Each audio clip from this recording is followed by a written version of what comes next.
Hey, I'm Kid Adams. And I'm old mate Nate. And you're listening to The Late Show on IPL Radio.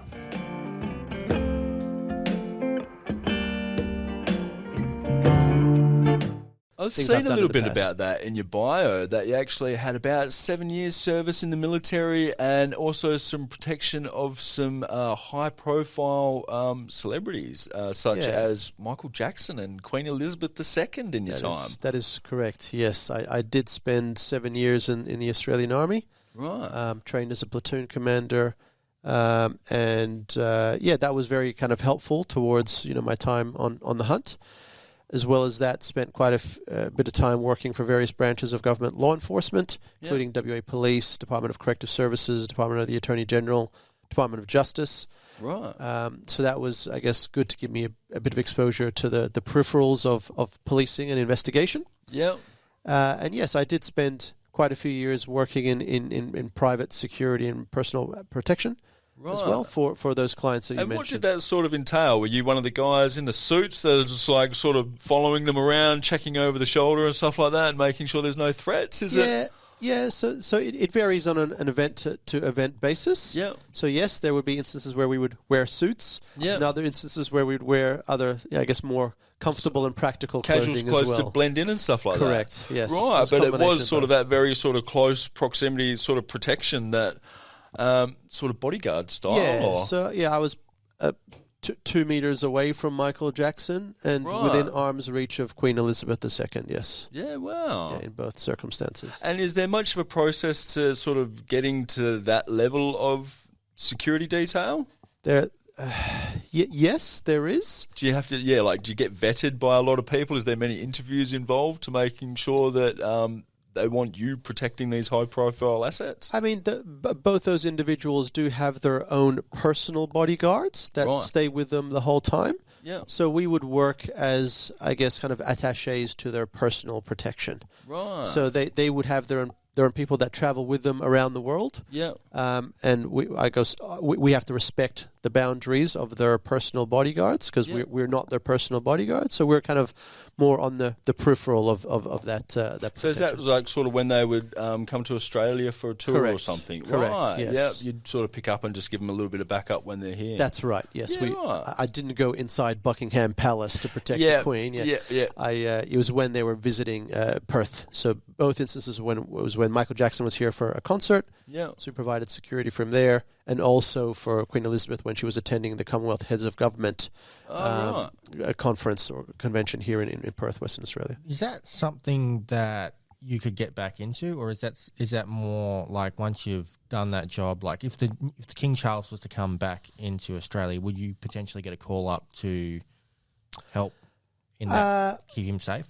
Look, if the same companies that were contracted to do this, I guess, provision of security services last time were again contracted, then yes, they might reach out to me to step in. You could almost see it like an old movie script where it's like they've got a high-profile asset and like, we're going to have to call Bayan out of retirement, you know? Yeah, look, my security days are more or less over. I'm a family man now with a kid, so I don't do a lot of that anymore.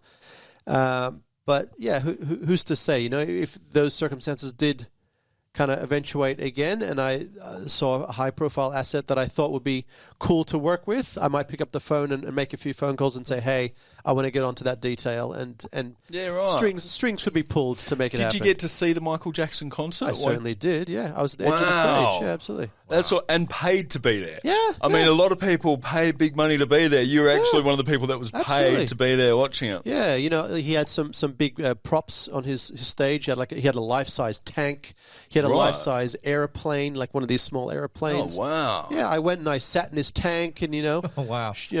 Pushed the buttons and pulled the triggers and everything inside his tank on the stage and climbed around in his aircraft and those kind of things. Yeah, absolutely. That's some cool I got to play with all the props. I actually had dinner with him in South Africa. Oh, really? Yeah. About a year or so later. Yeah. Yeah, right. Yeah, we partied together in South Africa. Yeah. All right. What's it like to party with Michael Jackson? It was a very interesting event, to be honest. It was actually quite coincidental. It wasn't planned at all.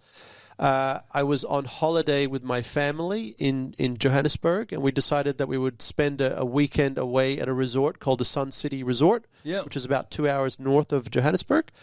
So we drove out there, and as we pulled in, we saw this fancy stretch limo parked in the valet parking out the front, and we didn't bat an eyelid. Thought, okay, some VIPs Someone's here. Yeah.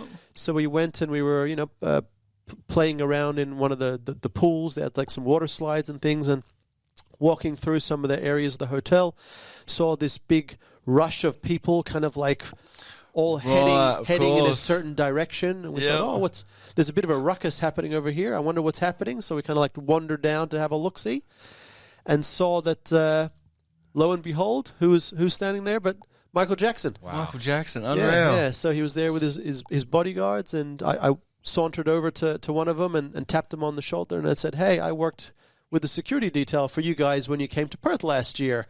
Right. Would it be possible for me to get a little autograph for my nephew and make him happy? And he wandered over to Michael and whispered in his ear real quick, and Michael had a bit of a look-see in our direction and gave a bit of a nod. And then from then we wandered over, got an autograph from him, and he said, would you like to join us? Unreal. I said, yeah, absolutely. Why not? Wow. So we spent the next 2 to 3 hours playing like arcade games and these kind of, the fun games you have at carnivals and like the Royal Show, where you throw Carnival basketballs, games, Sideshow Alley sort of thing. Sideshow Alley kind of games. We played those for like 3 hours. Wow. And I beat Michael in most of the games that we played together. Really? Oh, wow. That's cool. And unreal, man. After that finished, he said, hey, do you want to come join us for dinner? I was like, absolutely, why not? So sent the little cousin back to his parents. Yeah. Got changed into some nighttime attire and went and had dinner. They had booked out the whole restaurant and kicked everyone out. Of course had the whole entire restaurant just for one table. Wow. And had about 20 people seated there, and Michael was sitting diagonally opposite from myself, literally less than a meter away, and had dinner with him and chit-chatted for an hour or two. Wow. After that, he was like, hey, do you want to come and party with us at the hotel nightclub? I can put your name on the list. I'm like, hey, sure, why not? Let's do it. So went and put the party outfit on, and then came back and partied with Michael, and the stars of Bold and Beautiful were there as well. Oh, really? Thorn and Ridge, and I don't know, some people who I don't know who they are, but apparently they're stars characters, of Bold and Beautiful. That thing's still running. Swedish volleyball team was there too. Oh, really? Some other rappers and people that I didn't know who they were, but apparently they were rich, famous Americans. What's the name of this hotel again? I've got to go there, eh? Sun City Resort. Sun City Resort. That, yeah. Wow.